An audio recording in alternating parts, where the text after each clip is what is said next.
Oke, Assalamualaikum warahmatullahi wabarakatuh. Sebelumnya, perkenalkan nama saya Alvena Rohim. Saya seorang mahasiswa di jurusan Hukum Keluarga Islam, Fakultas Syariah, UIN Raden Lampung. Dan NPM saya 1921010130. Oke, di video kali ini adalah video tugas saya, yang mana saya diberikan tugas untuk membuat video tentang kritik terhadap bantuan hukum yang ada di Indonesia. Dan ini untuk memenuhi tugas dan mata kuliah bantuan hukum dan advokasi. Oke, sebelum saya menjelaskan kritik saya terhadap bantuan hukum yang ada di Indonesia, maka saya harus menjelaskan terlebih dahulu mengenai bantuan hukum. Karena walaupun video ini akan ditonton hanya oleh Bapak Hasanuddin sebagai dosen pengampu mata kuliah bantuan hukum, tapi bisa jadi nanti video ini akan bisa ditonton oleh masyarakat umum atau masyarakat banyak. Karena ini sudah menjadi tugas saya untuk menyampaikan kepada masyarakat umum bahwasanya ada yang namanya itu bantuan hukum.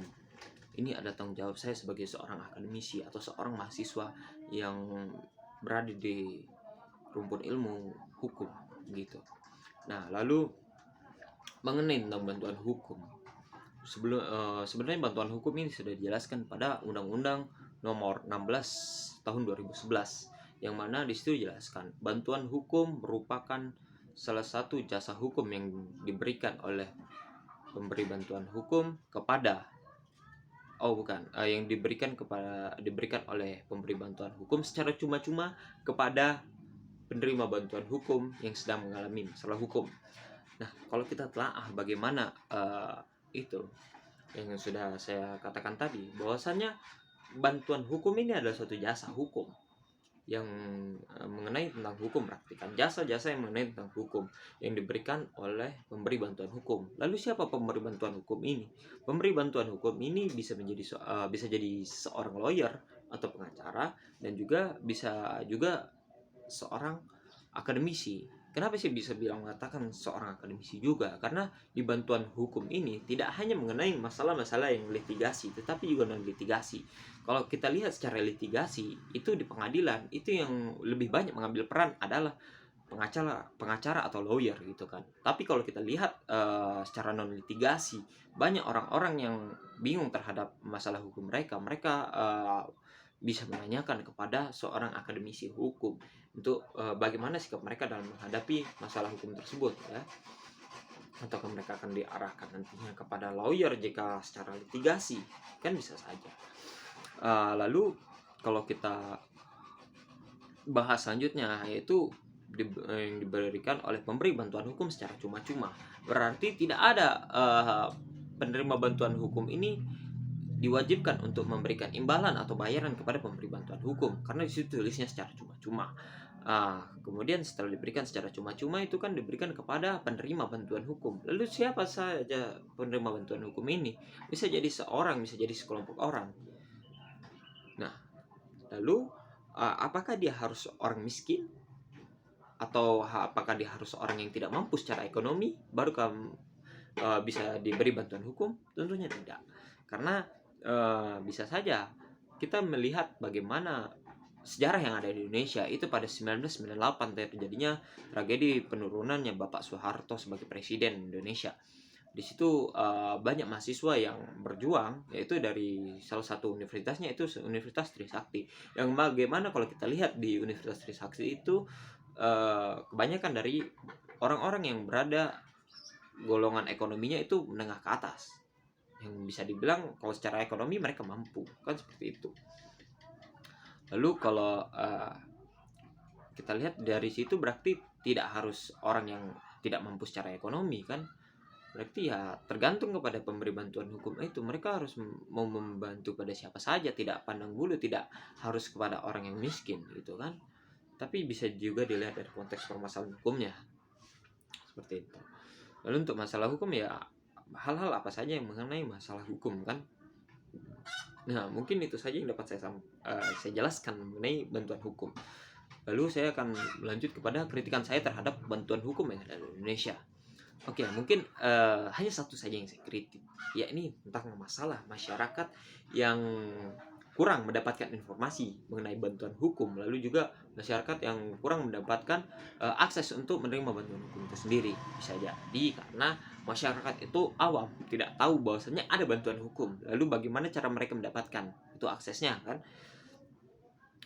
Bisa jadi orang yang tidak tahu itu, ya itu kesalahan saya juga gitu. Maka di sini kritikan saya terhadap bantuan hukum Indonesia ini menjadi otokritik juga buat saya gitu kan, sebagai seorang akademisi hukum yang seharusnya saya juga memiliki tugas untuk menyampaikan bahwasanya ada bantuan hukum gitu kepada masyarakat banyak. Masyarakat bisa jadi mereka benar-benar membutuhkan bantuan hukum tersebut gitu kan. Kalau kita lihat bagaimana masyarakat itu mengetahui tentang bantuan hukum, mungkin tidak sampai 50% dari penduduk Indonesia. Karena bagaimana di perkotaan, misalkan di kota Bandar Lampung, itu mungkin hanya beberapa orang yang mengerti mengenai bantuan hukum itu sendiri. Banyak orang-orang yang tidak mengerti tentang bantuan hukum. Toh di kota mereka dipermudah dengan adanya akses internet, dan juga pusatnya kota di situ pusatnya peradaban gitu kan. Tapi apakah mereka memahami tentang adanya bantuan hukum? Banyak juga yang tidak tahu gitu, apalagi orang-orang di desa, di pedalaman, di pedesaan gitu kan. Mereka sudah sulit mendapatkan akses secara teknologi, terus bagaimana mereka mendapatkan pengetahuan tentang bantuan hukum. Disitulah yang menjadi suatu kritikan. Bisa jadi di pedesaan sana masih banyak orang-orang atau masyarakat yang mengalami sengketa hukum, misalkan masalah tanah adat atau tanah-tanah mereka yang mereka mengalami permasalahan gitu kan. Mereka tidak tahu harus bagaimana. Maka di sini ini yang menjadi kritik buat orang-orang yang bergerak di bidang hukum, baik akademisi, baik praktisi gitu kan. Nah, di sini dari kritikan saya ini, maka saya memiliki suatu sedikit solusi. Ya, bisa jadi orang yang berada di yang menjadi lawyer atau advokat itu diwajibkan untuk memberikan bantuan hukum dengan jangka waktu beberapa jam gitu. Misalkan 50 jam untuk memberi bantuan hukum secara gratis atau secara cuma-cuma kepada masyarakat untuk memperpanjang kartu atau izin mereka menjadi seorang lawyer gitu kan, atau menjadi seorang pengacara. Itu bisa saja diterapkan gitu. Tapi mungkin solusi yang saya lemparkan ini itu tidak rasional gitu. Karena kenapa saya bilang tidak rasional? Bisa jadi jika orang menjadi bantuan hukum ini menjadi hal yang wajib yang diberikan kepada lawyer, bisa jadi lawyer itu menjalankannya dengan tidak sepenuh hati atau setengah hati saja gitu kan. Bisa jadi ya udah, yang penting saya menjalankan, tapi tidak perlu saya sungguh-sungguh karena saya hanya untuk memenuhi jam saya saja gitu kan, untuk membantu orang-orang yang dikatakan kurang mampu, atau untuk membantu orang-orang secara cuma-cuma tentang hukum gitu kan. Itu satu solusi yang mungkin ini tidak rasional ya. Lalu juga yang kedua itu adalah solusinya adalah bagaimana akademisi ini berperan aktif gitu, baik dosen baik mahasiswa gitu. Misalkan dosen mengajak mahasiswanya untuk pengabdian masyarakat ke desa-desa gitu kan, memberikan penyuluhan hukum, memberikan pengertian tentang bantuan hukum, mengedukasi masyarakat seperti itu. Lalu selain itu bisa juga mahasiswa ini diberikan KKN tematik gitu, yang memang fokusnya itu memberikan bantuan hukum saja gitu kan. Mungkin ini saja kritik dan solusi dari saya, dan saya harapkan nanti ke depannya bantuan hukum di Indonesia ini benar-benar merata, tidak hanya LBH saja yang banyak mengambil peran, tapi juga law firm atau advokat perseorangan juga bisa mengambil alih lebih banyak juga seperti itu kan.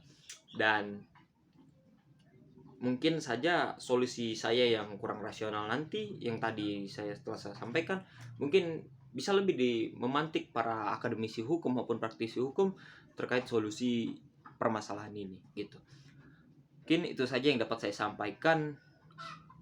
Banyak kurangnya dari saya karena saya masih menjadi seorang mahasiswa yang masih terus belajar dan berproses. Saya belum menyampai pada tahap yang benar-benar mantap terhadap ilmu saya atau final, karena bagi saya tidak ada yang final dalam hidup ini sampai saya mati, seperti itu.